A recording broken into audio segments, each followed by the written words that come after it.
নূহ নবী কয়, মালিক সবাইকে তুমি শেষ করে দাও, আল্লাহ কাউরে রাখো না, কাউরে রাখো না। আল্লাহ পাক বলে, নূহ এটা কি সেই দোয়া? নূহ নবী কয়, হ্যাঁ এটা সেই দোয়া যেটা তুমি কবুল করার গ্যারান্টি দিয়েছো। আল্লাহ কই, তাহলে ঠিক আছে, ফাইনাল, সব শেষ করে দিব। তুমি তোমার ইমানদার মুমিন যারা অল্প কজন ইমান এনেছে, মুমিন হয়েছে, তাদেরকে নিয়ে তুমি একটা নৌকা বানাও। এই নৌকার মধ্যে, জাহাজের মধ্যে উঠে নিরাপদ জায়গায় তুমি চলে যাও। তাম দুনিয়া আমি পানির নিচে ডুবাই দিয়ে সব ধ্বংস করে দিব, কাউকে আমি রাখবো না। কিন্তু এর আগে কিছু পাতিল বানাও, মাটি দিয়ে কিছু পাতিল তুমি তৈরি করো। নূহ নবী মাটি দিয়ে কিছু পাতিল বানাইলেন। আল্লাহ পাক বলতেছেন, মনের মাধুরী দিয়ে তুমি বানাও, যেভাবে তোমার মন চায় সেভাবে বানাও, যদ্দূর তোমার ব্রেইনে কুলায়, যদ্দূর তোমার মনের কাহেস তুমি বানাও। নূহ নবী বিভিন্ন ডিজাইনে তুমি পাতিল বানাইতে লাগলেন, মাটি দিয়ে তিনি পাতিল বানালেন। এইভাবে আল্লাহ পাক রব্বুল আলামিন সবগুলি পাতিল বানানোর পর আল্লাহ কয়, নূহ এবার হাতে একটা লাঠি নাও আর সবগুলি পাতিল ভেঙে ফেলো। নূহ নবী কয়, মালিক কেনই বা বানাইতে বলছো, কেনই বা আবার ভাঙতে বলো? এত মনের মাধুরী দিয়া বানাইলাম, মনের ইচ্ছা মতো বানাইলাম, আবার এখন নিজের হাতে ভাঙবো, মন মানে না।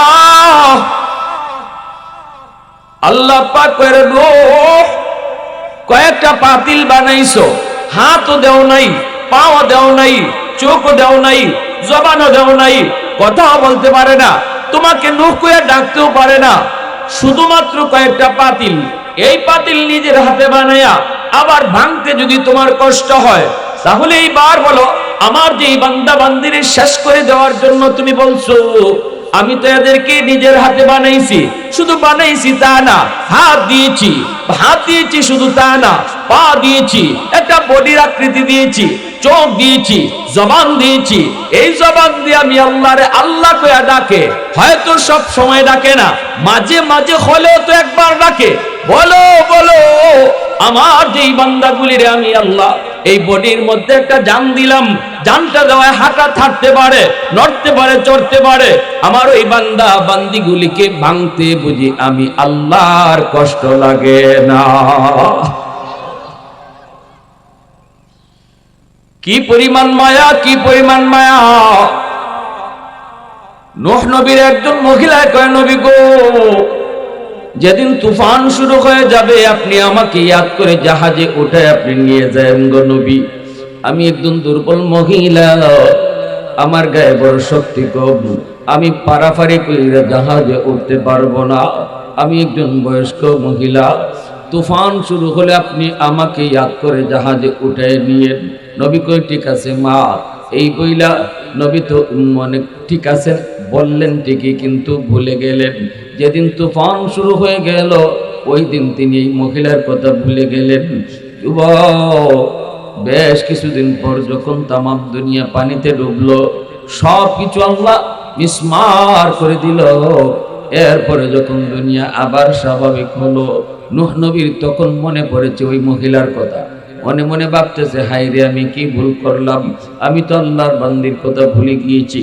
ইনি তো আমাকে বারবার বলেছিল, নবী গো আপনি আমাকে ইয়াদ করে নিয়ে যায়েন, আমি ফারাফারি করে নৌকায় উঠতে পারবো না। হায় আমি তো ভুলে গেলাম, হায় ভুলে গেলাম। তিনি দৌড়ায় গেলেন, যা দেখেন আল্লাহর বান্দির ভাঙ্গা ঘর আগের মতোই এখনো দাঁড়ায় আছে।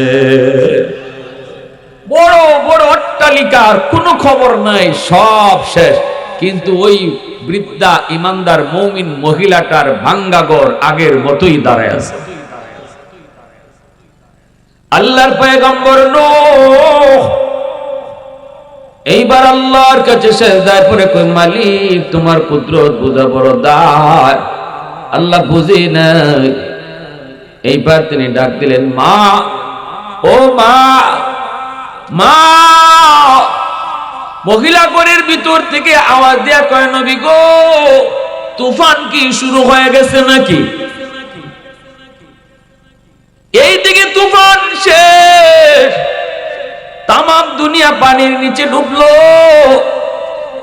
মহিলার খবর নাই। মহিলা কয়, নবী গো, তাহলে তুফান কি শুরু হয়ে গেছে নাকি?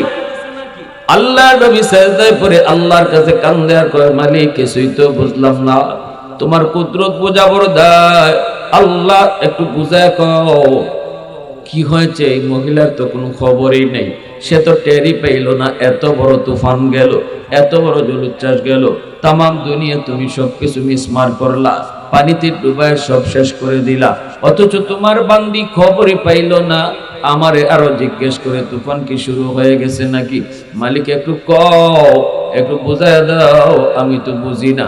আল্লাহ তখন কয়ে, রে নূহ, আমার বান্দি এত করে তোমারে কইছিল, ইয়াদ কইরা নিয়া যাইতাম, ভুলে গেছো, ভুলে গেছো। তোমরা নবী হইয়া উম্মত বলতে পারো, কিন্তু আমি আল্লাহ হইয়া বান্দা বান্দি ভুলতে পারি না। তুমি ভুললো, আমি আল্লাহ ভুলি নাই। আমার বান্দিটা এত করে তোমারে বোঝায় বলছিল, তুমি ইয়াদ করে নিয়ে যাইতা, কিন্তু ভুলে গেছো। আমি আল্লাহ বলতে পারি নাই, আমি বলতে পারি নাই, কারণ আমি তো খালিক, আমি তো আদর করে বানাইছি, আমি তো বড় আদর করে বানাইছি, এজন্য এই মানুষকে আমি আল্লাহ বলতে পারি না। প্রশংসা করবো কার? আরেকটু জোরে বলেন কার? ওয়াহদাতি কি হিফাজতি নেহি বেকুওয়াতে বাজু, ওয়াহদাতি কি হিফাজতি নেহি বেকুওয়াতে বাজু, आती नहीं कुछ कमी हाकले खुदा दार, ऐ मर्द खुदा तुझको कुव्वत नहीं हासिल, जा बैठ किसी गार में अल्लाह को करिया, जा बैठ किसी गार में अल्लाह को करिया। ये सच है कि बातिल की तरफदार नहीं हम, गद्दार न समझो हम गद्दार नहीं हा, फूलों की तरह नरम मिजाज अपना है नजर, हम तीरी नहीं नेज़ा व तलवार नहीं हा, हम तीरी नहीं नेज़ा व तलवार नहीं हा। मुसलमाনের আওয়াজে কও আল্লাহু আকবার। আল্লাহ পাক রব্বুল আলামিন কয়, হাদিসে কুদসি আল্লাহ কয়, জাদুনি আলা কুল্লি ইয়াউমিন ওয়াল আরদু ইস্তাজিলু রাব্বাহু, প্রতিদিন জমিন আমি আল্লাহর কাছে আবদার করে, আল্লাহ অনুমতি দাও, বেনামাজি আমি জমিনের উপর দিয়ে আর কত চলবে, এই যে সুদখোর আর কত আমি জমিনের উপর দিয়ে হাঁটবে, নেশাখোর আমি জমিনের উপর দিয়ে আর কত চলবে, আসবিরু ইলা মাতা আসবিরু, আমি জমিন কত ধৈর্য ধরবো, আর কত ধৈর্য ধরবো, আবতালু ইবনা আদম ফি কারি, আল্লাহ তুমি যদি অনুমতি দাও, ওই বেনামাজিকে আমি জমিন গিলে ফেলবো, সুদখোরকে আমি জমিন গিলে ফেলবো, ঘুষখোরকে আমি জমিন গিলে ফেলবো, ওই যে দেখো না বেপরদায় চলে তারে আমি জমিন গিলে ফেলবো, আল্লাহ নেশাখোরকে আমি জমিন গিলে ফেলবো, জিন্দা তারে দাফন করে ফেলবো, আমি জমিনের উপর দিয়ে বেনামাজির পায়ের বোঝা আর কত আমি জমিন সহ্য করব, তার পায়ের লোড আর কত নিব গো মালিক, ও মালিক কও না, ধৈর্য ধরবো তো আর কত কাল, কত কাল। আল্লাহ পাক শুধু জমিন নয়, এই মিলনগঞ্জের বাজারের জমিনও আল্লাহর কাছে প্রতিদিন আবদার করে। এই মিলনগঞ্জের ভিতরে যত বেনামাজি, ওই বেনামাজির জমিন গিলে ফেলতে চায়। সুদখোর বাজারে যারা আছে, এই সুদখোরকে জমিন গিলে ফেলতে চায়। জমিন কই মালিক আর তারে হাঁটার সুযোগ দিব না, অনুমতি দাও, সুদখোরকে আমি জমিন গিলে ফেলি। আল্লাহ কয় শুধু জমিন নয়, ওয়াল বাহরা ইস্তাজিলু রাব্বাহু, সাগর মহাসাগরগুলি আবদার করে, আল্লাহ আমি কক্সবাজার সমুদ্র সৈকতের পারে কত নাফরমান নাফরমানি করলো, কত গুনাহগার গুনার আয়োজন করে গো আল্লাহ। আমি সাগরের পানি চায় চায় শুধু তাদের নাফরমানি দেখি।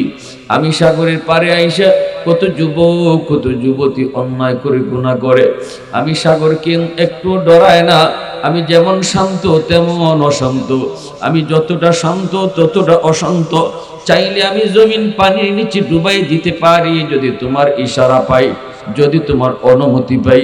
কিন্তু দেখো বেঈমান আমারে ডরায় না, দেখো না নাফরমান আমাকে ভয় পায় না। আল্লাহ তুমি যদি অনুমতি দাও ওই নাফরমান গুলারে আমি পানি দিয়ে ডুবাইয়া দেব। যেই জমিনটারে ওরা নাপাক বানাইছে এই নাপাক জমিনটারে আমি পাক বানায় দেব। আল্লাহ পাক রব্বুল আলামিন তখনই জমিনরে ধমক দেয়, সাগর মহাসাগরে আল্লাহ ধমক দিয়ে কই জমিন থাম থাম। আল্লাহ কয়ে রে জমিন ভালো করে শুন, আমি আল্লাহ দেখতেছি এই জমিনের ভিতরে কত গুনাহ হয়, কত অন্যায় হয়, কত অত্যাচার হয়, কত জুলুম হয়। আমি আল্লাহ দেখতেছি কত নাফরমানি হয়। এরপরও আমি কেন নগদ ধরি না জানোনি? কারণ এই মানুষকে আমি আল্লাহ বড় আদর করে বানাইছি। আসমান আল্লাহ বানাইছেন কুন ফায়াকুন বইলা, জমিন আল্লাহ বানাইছেন কুন ফায়াকুন বইলা, ফেরেশতা আল্লাহ বানাইছেন কুন ফায়াকুন বইলা। কিন্তু আমারে আপনারে আল্লাহ পাক কুন ফায়াকুন বইলা বানায় নাই। আমারে আপনারে যখন আল্লাহ বানাইছে আল্লাহ বলে খালাকতু বিয়াদাইয়া, এ জমিন এই মানুষকে আমি নিজের হাত দিয়ে বানাইছি। কারণ এই চেহারার মধ্যে এত দামি কপাল, এই কপাল দিয়ে বান্দা আমি আল্লাহর কুদরতি কদমে সেজদা দিবে। কপালটা আমি বানাইছি আমার সেজদার জন্য। এই কপাল ফেরেশতাদের হাতে বানাইলে হয় না, এই কপাল আদেশ দিয়ে বানাইলে হয় না। এই কপালটা আমি আল্লাহ নিজের হাত দিয়ে বানাইছি। এজন্য আল্লাহ পাক করে জমিন শুন শুন, আমার আর আমার বান্দা বান্দির মাঝখানে তোমরা কেউ নাক গলাবা না। আমি অপেক্ষায় আছি। 60 বছর 70 বছর যাবত আমার বান্দা গুনাহ করে, কোথায় কখন কোন সময় জানি ওয়াজ মাহফিলে যাব দিলটা নরম হয়ে যায়। আমার কোন একজন নায়েবে নবীর কথায় যদি তার দিলটা নরম হয়, চোখের পানিটা ফালায় কয় আল্লাহ মাফ করো, ভুল করেছি, আর জীবনে ভুল করব না। আমি 60 বছরের গুনাহ মুহূর্তের ভিতরে মাফ করে দিব। ইল্লা মান তাবা ওয়া আমানা ওয়া আমিলা আমালান সালিহা ফাউলাইকা ইউবাদদিলুল্লাহু সাইয়্যাতিহিম হাসানাত ওয়া কানাল্লাহু গফুরার রহিমা। আল্লাহ পাক কয় শুধু তার তওবার কারণে তার গুনাহগুলোকে আমি maaf করব তা না, বরং তার গুনাহগুলোকে আমি আল্লাহর নেকি দ্বারা পাল্টায় দিব। তার গুনাহ যদি পাহাড় পরিমাণ হয়, তওবার দ্বারা আমি তার গুনাহকে পাহাড় পরিমাণ নেকি বানায় দিব। গুনাহ যদি সাগর পরিমাণ হয়, আল্লাহু আকবার জোরে বলুন, গুনাহ যদি সাগর পরিমাণ হয়, আমার বান্দার তওবার কারণে সাগর পরিমাণ গুনাহকে আমি সাগর পরিমাণ নেকি বানায় দিব। আল্লাহু আকবার জোরে কও, মুসলমানের আওয়াজে কও আল্লাহু আকবার। হয় নাই আরো জোরে আল্লাহু আকবার। এজন্য আল্লাহ পাক রব্বুল আলামিন জমিনে ধমক দেয়, সাগর মহাসাগরকে ধমক দেয়। আল্লাহ পাক রব্বুল আলামিন কই জানোনি? জমিনে যতদিন 4 দল থাকবে আমি জমিন টিকায় রাখবো। এই জমিনের ভিতরে 1 নাম্বার দল, যাদের উসিলায় আমি জমিন টিকায় রাখছি, লাউলা মাশাইকু রুক্কা ওয়াশ শাবাবু খুশা ওয়াল আতফালু রুদ্দা ওয়াল আনআমু রুদ্দা লাজআলতুস সামাআ হাদিদা ওয়াল আরদা খাফসাফা ওয়াত তুরাবা রামাদা ওয়ামা আনজালতু মিনাস সামাই কাতরা ওয়ামা আমবাততু মিনাল আরদি নাবাতা বাল আনজালতু আলাইকুমুল আযাবা সাব্বা। আল্লাহকে 1 নম্বর হলো জমিনের ভিতরে আমার কিছু বান্দা বান্দি, বয়স্ক কিছু বান্দা বান্দি আছে, চুল দাড়ি তাদের সাদা হয়ে গেছে, কোমরে তার ব্যথা, হাঁটুতে তার ব্যথা, রুকু করতে তার কষ্ট হয়, সেজদা দিতে তার বড় কষ্ট হয়। কিন্তু আমার বান্দা কষ্ট হলেও সে কষ্ট কইরা আমি আল্লাহকে সেজদা দেয়, কোমরটা তার সিরা যায়, রগটা তার সিরা যায়, এরপর আমি আল্লাহরে রুকু করে অসুস্থ অবস্থায় কষ্ট হয় নামাজ পড়তে, এরপরও নামাজ পড়ে। আমার বান্দা কষ্ট করে করে যখন আমার কদমে সেজদা দেয়, তখন তার সেজদার দিকে তাকাইলে এই জমিনের প্রতি আমার মায়া লেগে যায়। আল্লাহ কয় জমিন, 2 নম্বর ওয়াশাবাব খুশা, এই জমিনের ভিতরে যখন আমি আল্লাহ দেখি কিছু যুবক যৌবনের পাগলামি করে না, যৌবনে আমি আল্লাহ যখন কিছু যুবক দেখি গানের আয়োজন করে না, বন্ধুদের সাথে গানের আয়োজন করার কথা, যৌবনের চাহিদা হলো গুনাহ করা, যৌবনের চাহিদা হলো জিনা করা, যৌবনের চাহিদা হলো গান বাজনা করা, যৌবনের চাহিদা হলো চুরি করা, যৌবনের চাহিদা হলো মারামারি করা। কিন্তু আমি যখন দেখি এই জমিনের ভিতরে কিছু যুবক না যৌবনে মারামারি করে না, যৌবনে বেয়াদবি করে না, বাপ মার সাথে বেয়াদবি করে না, মুরব্বীদের সাথে বেয়াদবি করে না, উলামায়ে কেরামের সাথে বেয়াদবি করে না, তারে যৌবনে মসজিদে পাওয়া যায়, যৌবনে ওয়াজ মাহফিল করাইতে দেখা যায়, যৌবনে তাফসীর মাহফিল করাইতে তারে পাওয়া যায়। আমি আল্লাহ যখন দেখি যৌবনে তার মাথায় টুপি, আমি যখন দেখি যৌবনে তার মুখে দাড়ি, তখন এই যুবকের দিকে তাকাইয়া এই জমিনের প্রতি আমি আল্লাহর মায়া লেগে যায়। এজন্য আমার ভাইরা বন্ধুরা, আল্লাহ পাক রব্বুল আলামিন কয়, এ জমিন ভালো করে শুন, আমি ততক্ষণ পর্যন্ত ধরব না যতক্ষণ পর্যন্ত জমিনে এমন যুবক থাকবে। ধন্য মায়ের ধন্য সন্তান মিলনগঞ্জের এই যুব সমাজ, নূরে মদিনার যুব সমাজ, এ যুবক তোমার মতো যুবকের উসিলায় আল্লাহ জমিন টিকায় রাখছে। আল্লাহু আকবার জোরে কও। তোমার মতো যুবকের উসিলায় আল্লাহ কয় আমি জমিন টিকায় রাখছি, আমি আল্লাহ জমিন টিকায় রাখছি, আসমান আসমানের জায়গায়, জমিন জমিনের জায়গায় দাঁড় করে রাখছি। যেই পরিমাণ মানুষের গুনাহ এই পরিমাণ গজব নাই, যেই পরিমাণ মানুষের গুনাহ এই পরিমাণ আযাব নাই। তালিকা যদি তৈরি করা হয়, সমাজের তালিকা তৈরি করলে দেখা যাবে বেনামাজির সংখ্যা বেশি, নামাজির সংখ্যা কম। ঘরের ভিতরে যদি তালিকা করি, ঘরের সদস্যদের ভিতরে যদি আমরা গণনা করি, সেখানেও দেখবো বেনামাজির সংখ্যা বেশি, নামাজির সংখ্যা কম। আওয়াজ দিয়া বলা ঠিক কিনা? এরপরে আল্লাহ কয়, এরপরে আমি গজব দেই না। গুনাহ গজব টানে, গুনাহ কি গজব টানে? গজব আসতে চায়, কিন্তু আমি যখনই দেখি কিছু যুবক জমিনের ভিতরে এমন আছে যৌবনের পাগলামি করে না, যৌবনে তার কলিজার ভিতরে আমি আল্লাহর প্রেম জমায় নেই, ওই যুবক যখন জমিনে আমাকে সেজদা দেয়, তখন এই গজবের আগে আমার রহমত চলে যায়। ইন্না রহমাতি সাবাকাত আলা গজবি, তখনই আমার গজবের আগে রহমত চলে যায়। যেরকম সুবহানাল্লাহ। একটু মহব্বতের সাথে মাওলা পাকের জিকির করি, লা ইলাহা ইল্লাল্লাহ। আওয়াজ দিয়া লা ইলাহা ইল্লাল্লাহ।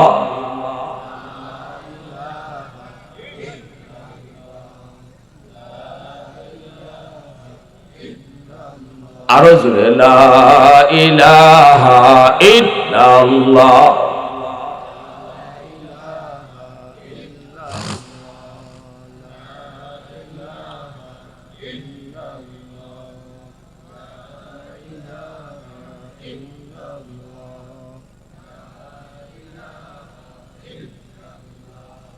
লা ইলাহা ইল্লাল্লাহ। লা ইলাহা ইল্লাল্লাহ মুহাম্মাদুর রাসূলুল্লাহ। জোরে সুরে বলি সাল্লাল্লাহু আলাইহি ওয়াসাল্লাম। এ যুবক, এবার তুমি যদি বলো হুজুর পারি না, যৌবনকালে আল্লাহরে ডাকতে পারি না হুজুর, বড় কষ্ট হয়, যৌবনে আমার দেয় না মসজিদে যাইতে, যৌবনে আমার দেয় না ওয়াজ মাহফিল করাইতে, হুজুর দেয় না, শুধু গুনার দিকে ডাকে। তাহলে আমি বলবো যুবক, সর্ব জায়গায় সর্বক্ষেত্রে যদি তুমি তাকাও, সব জায়গায় সব সেক্টরে আল্লাহ পাক কিছু না কিছু যুবককে দিনের লাইনে রাখছেন। আজকে তুমি পুলিশ ডিপার্টমেন্টে গেলেও দেখবা কিছু পুলিশ যুবক নামাজ পড়ে, রেবে যাও, সেখানেও দেখবা কিছু যুবক নামাজ পড়ে। আর্মিতে যাও, যে দেখবা কিছু যুবক যৌবনে সে নামাজ পড়ে, দাঁড়িয়ে রাখছে, টুপি মাথায় দেয়। যদি ওই যুবকে যৌবনে পারে আল্লাহরে ডাকতে, তুমি কেন পারবা না? পারবা না যদি এমন এক কাজ হয় যেটা কেউ পারে না, একজনেও যদি পারে, বোঝা গেল পারা সম্ভব। আমি ঢাকা ইউনিভার্সিটিতে গেলাম, বন্ধু আমারে ডাকলো, দোস্ত ইউনিভার্সিটিতে আসো। আমি ঢাকা ইউনিভার্সিটিতে গেলাম, আমার একজন দোস্ত ঢাকা ইউনিভার্সিটিতে পড়ালেখা করে। সেখানে গেলে পরে জোহরের নামাজটা আদায় করলাম মসজিদে, ইউনিভার্সিটির ভিতরে মসজিদ, এই মসজিদে জোহরের নামাজটা আদায় করলাম। নামাজটা পড়ে যখন বের হলাম, দোস্তের সাথে মুসাফা হলো। এরপরে দেখি দোস্তের পাশে আরেকজন যুবক দাঁড়ায় আছে, মাথায় তার সাদা পাগড়ি, পরনে তার সাদা জুব্বা, মুখে নবীর সুন্নতি দাড়ি, চেহারার মধ্যে যেন নূর চমকাইতেছে, এত সুন্দর। আমার সাথে মুসাফা করলো, মুস্কি হাসি দিয়া দেওয়া সুন্নত, সুন্নত তরিকায় হাসি দিয়া মুসাফাটা করলো। আমার দোস্ত কই, দোস্ত দেখা তোমার কেমন মনে হয়? আমি বললাম, হয় কোনো মাদ্রাসায় পড়ে নতুবা পড়ায়। দোস্তই কই, না রে দোস্ত, জীবনেও কোনোদিন মাদ্রাসায় পড়ে নাই, তবে ফ্যামিলিটা হলো ধার্মিক ফ্যামিলি, বাবাও দিনদার, মাও দিনদার। মাও তারে শিশুকালে দিন শিখাইছে, বাবাও তারে দিন শিখাইছে। এজন্য মা বাবা সন্তানের জন্য সর্বপ্রথম শিক্ষক, ঘর হলো তার প্রথম বিদ্যালয়। বাপ মা তারে শিশুকালে দিন শিখাবে, মা বাবা তার প্রথম শিক্ষক। এজন্য কলেমা মা শিখাবে, নামাজ বাবাই শিখাবে, এমনি ভাবে খাওনের দোয়া বাপ্পাই শিখাইবে, ঘুমের দোয়া মা বাবা শিখাইবে। ঠিক কিনা জোরে কও? খাওনের দোয়াটা বাপ মাই শিখাও, ঘুমের দোয়াটা বাপ মাই শিখাও, কালেমা বাপ মাই শিখাও। বাপ মার কাছ থেকে শিশু সন্তান কি আশা করে? এগুলো আশা করে। সালাম কালামটা বাপ মা সন্তানকে শিখাও। মুরব্বি দেখলে সালাম দিতে হয়, এটা কেমনে দিতে হয়? আগে বাবা সন্তানরে সালাম দাও, সন্তানরে সালাম দিয়া শিখাও। বাবা ঢুকো, ঘরের ভিতরে ঢুকো, আসসালামু আলাইকুম ওয়া রাহমাতুল্লাহ কইয়া তুমি ঘরে ঢুকো, তোমার শিশু বাচ্চারা সালাম শিখবে। ঠিক কি না? এটা বাপ মার দায়িত্ব, বাপ মার দায়িত্ব, এটা সন্তানের পাওনা, বাপ মার কাছে সন্তানের পাওনা। শিশুকালে আমার একটা ঘটনা মনে আছে। আমার আব্বার পাশে আব্বার একজন বন্ধু আসছেন আমাদের বাড়িতে, আমাদের ঘরে। তো আমি বাচ্চা তখন, আব্বার কাছে গেছি, সালাম দেই নেই। আব্বা বলতেছে, বাবা একজন মেহমান এখানে বসা, তাও তোমার আব্বুর বন্ধু, সালাম দিলা না? তা আমি বলতেছি, আসসালামু আলাইকুম ওয়া রাহমাতুল্লাহ। তখন আব্বা বলতেছে, না তোমার এই সালাম আমি নেব না, তুমি রুম থেকে বের হও, আবার রুমে ঢুকো, সালাম দিয়ে ঢুকো। তখন আব্বার বন্ধু যিনি আমার আঙ্কেল, ইনি কইতেছে, ভাই বাদ দেন, শিশু বাচ্চা, ছোট বাচ্চা বুঝে না, সালাম তো দিছেই, বাদ দিয়া দেন, হ্যাঁ তো সালাম দিছে। আব্বা বলতেছে যে না, এখন যদি সালামটা আমি নেই তাহলে এটা সারা জীবন মনে থাকবে না, আর যদি তার রুম থেকে বাইর করি, বাইর করে আবার সালাম দেওয়ায় ঢুকাই, সারা জীবন ইয়াদ থাকবে। বাবা হওয়া সহজ, আদর্শ বাবা হওয়া কঠিন। ঠিক না? ওই দিন যে আব্বা আমার রুম থেকে বাইর করছিলেন, সালাম দিয়া ঢুকাইছিলেন, যার কারণে আজ 35 বছর পরেও এই ঘটনা আমার মনে আছে। কিরে ভাই, আজকে মা ঘুমের সময় যে বাচ্চাটারে ঘুমের দোয়া শিখাইবার কথা, যেই বাবা ঘুমের সময় বাচ্চাটারে দোয়া শিখাইবার কথা, কালেমা শিখাইবার কথা, সূরা ফাতিহা শিখাইবার কথা, সূরা ইখলাস শিখাইবার কথা, এই টাইমে আমি মা, আমি বাবা মোবাইল টিপে টিপে ঘুমাইতেছে। ঠিক না? সন্তানের ভবিষ্যৎ অন্ধকার করতেছি আমি মা, আমি বাবা। আমি বাপ মার ভুল সিদ্ধান্তের কারণে, বাপ মার নিজের রং চলার কারণে আমার সন্তানের ভবিষ্যৎ অন্ধকার হচ্ছে। আর এর জন্য দায়ী আমি বাপ মা। এজন্য কিয়ামতের মাঠে সন্তান বাপ মার বিরুদ্ধে আল্লাহর আদালতে মামলা দিবে, সন্তান মামলা দিবে।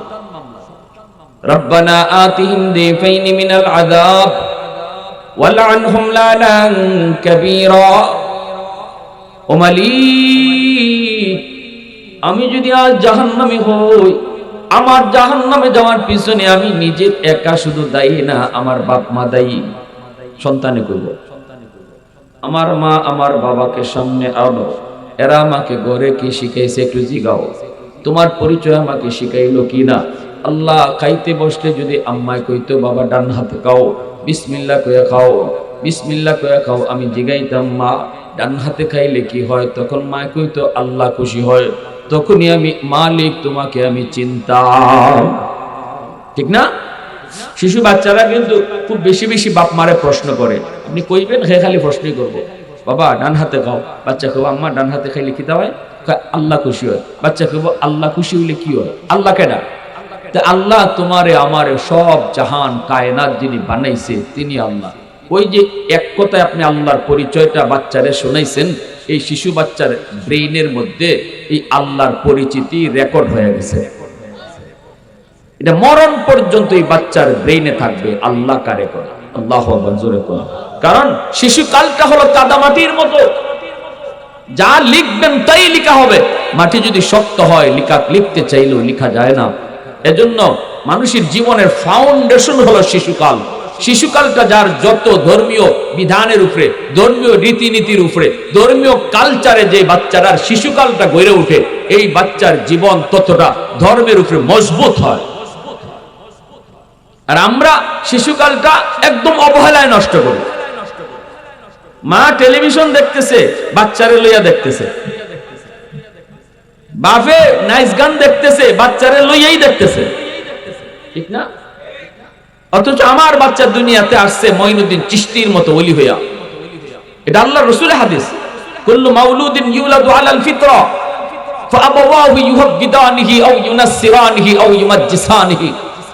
রাসূল বলেন সকল সন্তান দুনিয়াতে আসছে আল্লাহর ওলি হইয়া, এরপরে তার বাপ মার ভুল সিদ্ধান্তের কারণে তার ওলায়ত নষ্ট হয়, তার বুজুর্গি নষ্ট হয়। নতুবা আমার বাচ্চা আব্দুল কাদের জিলানী হইয়া দুনিয়া আইছে, এটা রাসূল কইতেছেন, সে কবরেও যাবে জিলানী হইয়া যদি বাপ মার সিদ্ধান্ত সঠিক হয়। আমার ভাইরা বন্ধুরা জন্য বলি, বাচ্চাটার সামনে ঘরটারে তুমি ধর্মীয় কালচারে কইরা তুলো, সালাম কালামের আমল ঘরে তৈরি করে তুলো। মা স্বামী স্ত্রীরে সালাম দাও, স্ত্রী স্বামীরে সালাম দেখ, বাপরে সালাম দাও, সন্তানে মারে যে সালাম দাও, ঘরে ঢুকো, মুসাফা করো। এই দৃশ্যগুলো আমার শিশু বাচ্চায় দেখুক, সে শুনুক। এই দেখা শোনাটা তার দিল আর দিমাগের ভিতরে শিশুকালে রেকর্ড হইতেছে, রেকর্ড। বড় হওয়ার পরে তারে শিখাইতে হবে না মুসাফা, হে শিশুকাল থেকে মুসাফা দেখিয়া শিখছে, ঠিক কিনা জোরে বল। সালাম শিখাইতে হবে না, সালাম শূন্য শূন্যই শিখছে। এজন্য ধর্মীয় কালচারে আমার আপনার ঘরটা সুন্দরভাবে সাজাইতে হবে। আমার দোস্ত কইতেছে, দোস্ত এই যে তোমার সাথে মুসাফা করলো, এত সুন্দর তার চেহারাটা, নুরানি চেহারা, মাথায় তার সাদা পাগড়ি, পরনে তার জুব্বা, এই লেবাস দেখে তুমি মনে মনে ভাবতেছো সে কোনো মাদ্রাসায় পড়ে, নতুবা মাদ্রাসায় পড়ায় না রে দোস্ত, সে মাদ্রাসায় পড়ে নেই, শিশুকাল থেকে সে স্কুলে পড়ছে। কিন্তু তার মা বড় ধার্মিক, বাবাও বড় ধার্মিক, ঘরের পরিবেশটা ছিল ধর্মীয় পরিবেশ, ধর্মীয় কালচারে সে বড় হয়েছে। এজন্য এই বাচ্চাটা, এই যুবকটা শিশুকাল থেকে সে ধর্মের উপরে মজবুত। কলেজে পড়ে তখনও নামাজ ছাড়ে নেই। আজকে ঢাকা ইউনিভার্সিটিতে ভর্তি হলো, জন্মদারি, এখনো তার মুখে জন্মদারি, একবারের জন্য দাড়ি কামায় নাই। আল্লাহু আকবার জোরে কও। স্কুলে পড়লো অথচ মুখে তার জন্মদারি, চাপায় জন্মদারি, দাড়ি একবারও কাটে নাই। ঢাকা ইউনিভার্সিটিতে ভর্তি হয়েছে, এমন মেধা, মেধা তো হবে, মেধা হবে না মানে যে মা সন্তান পেটে নিয়ে পর্দায় চলে, এই সন্তান বড় হওয়ার পরে মেধাবী হয়, মেধাবী হয়। পেটে সন্তান নিয়ে যদি মা বেশি বেশি টক খায়, সন্তান বড় হওয়ার পরে টক প্রিয় হয়। পেটে সন্তান নিয়ে যদি মা বেশি বেশি মিষ্টি খায়, সন্তান বড় হওয়ার পরে মিষ্টি প্রিয় হয়। পেটে সন্তান নিয়ে যদি মা বেশি বেশি ঘুমায়, সন্তান বড় হওয়ার পরে অলস হয়। পেটে সন্তান নিয়ে যদি মা টুকটাক কাম কাজ করে, এই সন্তান বড় হওয়ার পরে কর্মঠ হয়। পেটে সন্তান নিয়ে যদি মা বেশি বেশি গান শুনে, সন্তান বড় হওয়ার পরে গায়ক হয়। বেটি সন্তান নিয়ে যদি মা বেশি বেশি কোরআন পড়ে, এই সন্তান অল্প দিনে হাফেজে কোরআন হয়। এজন্য মা বড় দিনদার, পর্দার ভিতরে থাকে মা। ও যুবক, ওই মা পর্দার ভিতরে সন্তানকে নিয়ে রাখছে, নিজেও পর্দার ভিতরে চলছে, যার কারণে মেধা তার ভালো। আমার দোস্ত কয়, ঢাকা ইউনিভার্সিটিতে যখন ভর্তি পরীক্ষায় সে দিয়েছে, এই ভর্তি পরীক্ষায় সবার চেয়ে বেশি নাম্বার পাইছে, এজন্য তার ইংলিশে অনার্স দেওয়া হয়েছে। ঢাকা ইউনিভার্সিটিতে ইংলিশে অনার্স সবাই পায় না, সর্বোচ্চ নাম্বার যারা পায় তাদেরকে ইংলিশে অনার্স বিভাগ দেওয়া হয়। সে ইংলিশে অনার্সে ভর্তি হয়েছে, এবং ইংলিশে অনার্সে ভর্তি হয়ে শেষ না, অনার্সেও সে ফার্স্ট ক্লাস ফার্স্ট হয়েছে। ঢাকা ইউনিভার্সিটিতে সেই হলো সর্বোচ্চ ব্রিলিয়ান্ট স্টুডেন্ট, এর চেয়ে মেধাবী কোনো ছাত্র নাই। সমস্ত টিচাররা তারে চিনে, সমস্ত ছাত্র ছাত্রীরা তারে চিনে। আমি তখন বুকের সাথে বুক মিলায়া কপালে একটা চুমা দিয়ে বলছিলাম, বাইরে একটু কও না, এই ঢাকা ইউনিভার্সিটির মতো পরিবেশে আমার নবীর সুন্নতি লেবাস লইয়া তুমি চলতেছো, তোমার কি অসুবিধা হয় না? যেখানে মেয়েরা বেপরদায় চলে, যেখানে ছেলে মেয়েরা ওপেন চলে, যেখানে ছেলে মেয়েদের ওপেন চলাফেরা, একসাথে বসে আড্ডা করে, ওই পরিবেশে তুমি আমার নবীর সুন্নতি লেবাস, এই লেবাস নিয়ে তুমি কেমনে চলো? যুবকটা চোখের পানি ছেড়ে কয়, হুজুর একটু দোয়া করবেন। আলহামদুলিল্লাহ, আমাকে আমার উস্তাদরা বড় মায়া করেন, আমার সাথী সঙ্গী সবাই আমাকে বড় শ্রদ্ধা করে, মায়া করে। এমনকি ভার্সিটির মেয়েরা আমাকে দেখলে পরে মাথায় কাপড় দিয়া দেয়, এতটা সম্মান আমারে করে। মেয়েরা আমারে দেখলে কাপড় দিয়া দেয়, মাথায় কাপড় দিয়া দেয়, সবাই সালাম দেয়, আমি সালাম করি, সালাম নেই, এতটা ইজ্জত সম্মান দিতেছে। যুবক যৌবনে আল্লাহরে ডরাইয়া নবীর লেবাসে, নবীর রঙে রঙিন হওয়ায় আল্লাহ তার ইজ্জত কমাইছে না বাড়াইছে? আওয়াজ দিয়া কও, বাড়াইছে। সবাই তারে বিশ্বাস করে, সবাই তারে বিশ্বাস করে। এই নবীর রংটার এত দাম, এত ইজ্জত, এত সম্মান, দুনিয়া তো আল্লাহ ইজ্জত বাড়াইছে। এজন্য আল্লাহ পাক রব্বুল আলামিন কই, যুবক, তোমার মতো যুবকের কারণে আমি আল্লাহ আসমান জমিন এখনো টিকায় রাখছি। জোরে কও সুবহানাল্লাহ। কারণ যৌবনের পাগলা গোরাকে তুমি টাইনা ধরছো, পাগলা গোরাকে যেদিকে খুশি ওই দিকে তুমি টানতে দাও নাই, ধরতে দাও নাই। এজন্য আমি আল্লাহ তোমার খাতিরে জমিন টিকায় রাখছি। এ যুবক, এরপরে আল্লাহ কয় 3 নাম্বার হলো ওয়াল আতফালু রুদ্দা। জানুনি, ঘরে ঘরে কিছু শিশু বাচ্চা আছে, শিশু বাচ্চাদের কোনো দোষ নাই, কোনো অন্যায় নেই, কোনো অপরাধ নেই। শিশুরা হলো নিষ্পাপ, তারা হলো নিষ্পাপ, এদের কোনো গুনাহ নাই, গুনাহ নাই। গুনাহ যদি করছে তার মা করছে, গুনাহ যদি করলো তার বাবা করলো। এই বাপ মার গুনার কারণে জমিনে যখন গজব আসতে চায়, গজব, এই শিশু বাচ্চাটার উসিলায় আমি আল্লাহ গজব থেকে জমিনকে বাঁচায় রাখি। কারণ শিশু বাচ্চাগুলির কোনো অপরাধ নাই, ঠিক না? এ যুবকের জন্য বলি, বাচ্চাগুলারে মাইরো না, শিশুদেরকে অযথা কষ্ট দিও না। আমি গুনাহগারের রিজিক আল্লাহ বন্ধ করে দিত, কিন্তু আল্লাহ কয় তোমার ঘরে 2টা অবুঝ বাচ্চা আছে, এই বাচ্চার উসিলায় আমি আল্লাহ ঘরের সবাইরে খাওয়াই। 2টা অবুঝ বাচ্চার উসিলায় আমি আল্লাহ নাফরমান ঘরের সব নাফরমানরে আমি এই 2টা অবুঝ বাচ্চার উসিলায় খাওয়াই। সুবহানাল্লাহ। আর হুজুর কোন এই সমাজের ভিতরে আল্লাহ কয় যেই পরিমাণ বেনামাজি আসমানি গজবাইতো, কিন্তু আমি যখন দেখি জমিনের ভিতরে কিছু শিশু আছে, কিছু অবুঝ বাচ্চা আছে, এরা নিষ্পাপ, এরা ফেরেশতার মতো, আসমানি গজব যদি নামে এই গুনাহগারগুলির কারণে বাচ্চাগুলা গজবে পড়া যায়, অথচ বাচ্চাদের কোনো দোষ নাই, বাচ্চাদের কোনো অপরাধ নাই। আল্লাহ কয় তখনই আমি এই জমিনের প্রতি মায়া করি। আল্লাহু আকবার, জোরে কও। তখনই এই জমিনের প্রতি আমার মায়া লাগে, এই জমিনের প্রতি আমার বড় মায়া লাগে।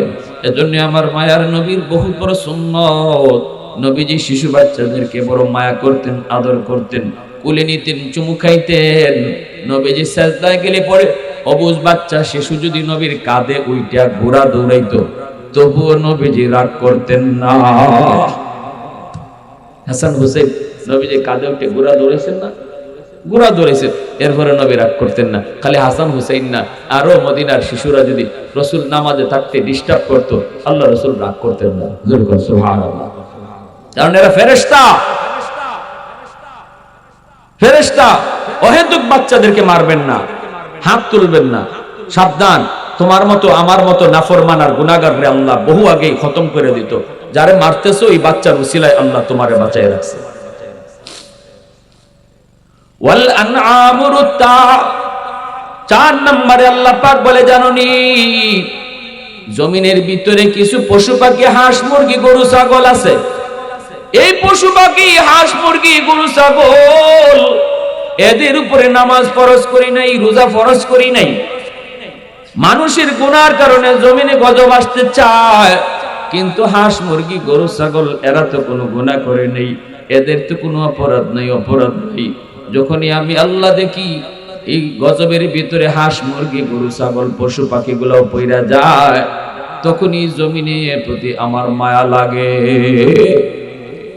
এজন্য গরু ছাগলের অহেতুক মাইরেন না, খামোখা মারবেন না, গরু ছাগলের উপরে হাত উঠাইবেন না। এরা পশু, পশু খামোখা মারবেন না। যদ্দুর না পারা যায় মাইরা সামলাইতে মারবেন না। কারণ আল্লাহ হাদিসে কুদসিতে আল্লাহ নিজে কয়, তোমার মতো নাফরমান বহু আগেই আমি আল্লাহ তোমার রিজিক বন্ধ করে দিতাম, তোমার চলার ক্ষমতা বন্ধ করে দিতাম। আসমানি গজব আইতো, তোমার গুনার কারণে গজব আইতো চাই ধেয়ে আইতো পারে না, ওই গরুটার কারণে। সুবহানাল্লাহ। তোমার গুনার কারণে গজব ধেয়ে আসতে চায়, আসে না ওই ছাগলটার কারণে, যে ছাগলটারে মারছো খামোখা। কষ্ট হইতেছে আপনাদের কি ভাই? কষ্ট হইতেছে? হাকিমুল উম্মত মুজাদ্দিদ মিল্লাত মাওলানা আশরাফ আলী থানভী রাহমাতুল্লাহ আলাইহি এত বড় হুজুর, এত বড় আল্লাহ ওয়ালা, কিতাব লিখতেন, চিন্তা করে কিতাব লিখতেন না। কলম চলতো কারেন্টের মতো, এমন ভাবে কলম চলতো, ব্রেইনে আল্লাহ ঢাইলা দিতেন। মনে হইতেছে একটা কালেকশন উপর থেকে শুরু হয়েছে, কানেকশন হয়েছে, আর ওনার কলম অটো চলতেছে। নইলে একজন মানুষের পক্ষে জীবনে এত কিতাব লেখা সম্ভব না। চিন্তা করে করে যদি লিখতে হইতো, কোনো চিন্তা নাই, উনি কলম ধরতেন আর কলম চলতো।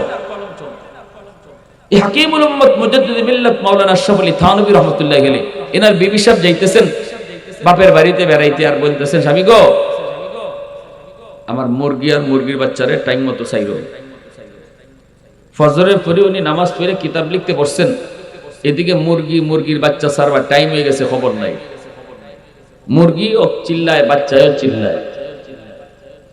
হঠাৎ করে ওনার কলম বন্ধ হয়ে গেছে, এখন আর লেখা আসে না। থানভী রহমতুল্লাহ আলাইহি চিন্তায় পড়ছেন, ঘটনাটা কি, লেখা আসে না কেন? বড় পেরেশান, হায় আমার দ্বারা কোনো গুনাহ হয়েছে কিনা, কি ভুল জানি করলাম। সাথে সাথে মনে পড়ছে, হায় রে ওই যে মুরগির আওয়াজ শোনা যায়। দৌড়ে গেছেন ঘরে গিয়ে, যে খাঁচার মধ্যে মুরগি আছিল এই খাঁচাটা খুললে দিছেন, মুরগি বাচ্চাগুলা নিয়ে বাইরেছে। এরপরে তিনি আবার আইয়া ওযু করে লেখাত বইছেন, অটো কলম চলা শুরু হয়ে গেছে। ওই যে মুরগিটা কষ্ট পাইতেছিল, আল্লাহ এটা সহ্য করতে পারছে না। আল্লাহ দায়িত্ব আছিল তোমার, এটা আমি এর খালিক আর মালিক আমি আল্লাহ, মুরগিটারও আমি বানাইছি। বিবিসার দায়িত্ব দিয়া গেছে, একটা হায়ওয়ান তুমি আটকায় রাখছো, কষ্ট দিতেছো, এজন্য আমার তরফ থেকে যে নিয়ামত তোমার মাথায় আমি দিতেছিলাম, এই নিয়ামত বন্ধ হয়ে গেছে। আবার যখন এটা পূরণ করছেন, তখন আল্লাহর পক্ষ থেকে নিয়ামত আবার জারি হয়েছে। সুবহানাল্লাহ। একটু চিন্তা করলে বুঝেন যে আমরা কি করতেছি, আমাদের দ্বারা কত অন্যায় হইতেছে। কেন আজকে আমার অসুস্থতা ছাড়ে না, আমার বিপদ ছাড়ে না, আমার অশান্তি যায় না? কারণটা কি? এমন কত সমস্যায় আমি জর্জরিত, আমার দ্বারা এমন কত ভুল হইতেছে। এজন্য আল্লাহ কই, লাউলা মাশাইকুল কা ওয়াশ-শাবাবু খুশা ওয়াল আতফালু রুদ্দা ওয়াল আনআমু রুদ্দা লাজআলতুস সামাআ হাদিদা ওয়াল আরদা খাফসাফা ওয়াত তুরাবা রামাদা। যদি এই 4 দল জমিনে না থাকতো, লাজআলতুস সামাআ হাদিদা, আমি আল্লাহ আসমানকে লোহা বানায় দিতাম, ওয়াল আরদা খাফসাফা ওয়াত তুরাবা রামাদা, এই জমিনটা আমি তামা বানাই দিতাম, তামা। আমা আনজালতু মিনাস সামাই কাতরা, এক ফোঁটা রহমতের বৃষ্টি আমি আসমান থেকে নাজিল করতাম না। ওয়ামা আম্বাতু মিনাল আরদি নাবাতা, একটা শস্যের দানাও আমি জমিনে উঠতে দিতাম না। বাল আনজালতু আলাইকুমুল আযাবা সাব্বা, পর জমিনের মধ্যে শুধু আযাব আর গজব নাজিল হইতো। আল্লাহ কই, মানুষ কেন বানাইছি জানোনি? বানাইছি লিয়াবুদুন, আমি আল্লাহর ইবাদত করার জন্য। এত আদর করে তোমারে বানাইলাম, নিজের হাত দিয়ে তোমারে বানাইলাম। বানানোর উদ্দেশ্য একমাত্র আমি আল্লাহর গোলামি, উদ্দেশ্য আমি আল্লাহকে চিনা। আগে আমারে চিনো, লিয়াবুদুন আই লিয়ারিফুন। তাফসীরে জালালাইনের মধ্যে লেখেন লিয়াবুদুন আই লিয়ারিফুন, আল্লাহ ইবাদতের জন্য বানাইছে। এর মানে হলো আল্লাহ কয় আমি তোমারে এত আদর করে বানাইছি তুমি যেন আমি আল্লাহকে চিনতে পারো। কেমনে আল্লাহরে চিনা যায়? আল্লাহর ইবাদত করলে আল্লাহকে চিনা যায়, ঠিক না? আল্লাহরে চিনলে মানাটা সহজ, যে যারে চিনে সে তারে মানে। আপনি বইছেন গাড়ির মধ্যে, পাশের সিটের মধ্যে ওসি সাহেব বয়া, আপনি তো মনে করছেন আপনার সাথের প্যাসেঞ্জার, আপনার খবর আছে, আপনি ফাউনা চাইতেছেন, আপনি চাইতেছেন, খবর নাই আপনার। একজন আইসে কানে কানে কইছে, ইবা যে ফাউলা রাইতেছো দারো যে বয়া চিনো কেডা? কেডা? ওসি। এখন আর ফাউল হবো নি আপনার? জোরে মাতো ফাউল হবো। আর এখন এতক্ষণ চিনো না, এজন্য লড়াইছো, এখন চিনছো, সাথে সাথে শিরা ঠান্ডা, ঠিক কিনা? এজন্য আল্লাহ আগে আমারে চিনো, বানাইছি তোমারে চিনবার লাগে। ফেসেলে গেছে এয়ারপোর্ট, আমারে যদি চিনো তখন আমারে মানাটা সহজ হইব। আল্লাহ কয় তখন নামাজ পড়াটা সহজ হইব। আগে আমারে চিনো। ফুট গেছে বাপরে আনতো এয়ারপোর্ট, বাপ লজ্জা দিন ধরে আয় না বিদেশ থেকে।